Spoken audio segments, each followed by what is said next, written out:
এই যে আমাদের গঙ্গাজলঘাটি সবজি মার্কেটের সামনে শিব মন্দির। শিব মন্দিরের ভিডিও আমি একবার আগে বানাতে পারি নাই, তাই তোমাদেরকে দেখাচ্ছি। ওম নমঃ শিবায়। ভোলে বাবার পুজোতে সবাই জল ঢালছে, কিন্তু ভিতরে ঠাকুরটা দেখতে পাওয়া যায় নাই।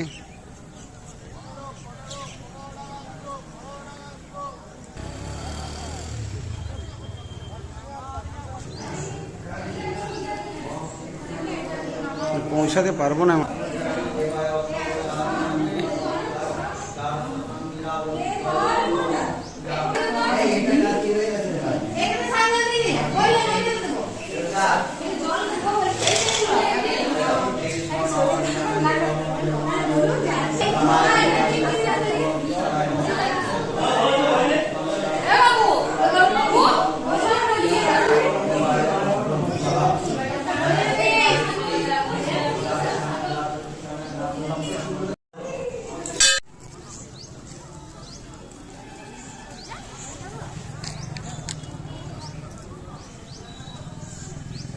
সবজি বাজারের সামনে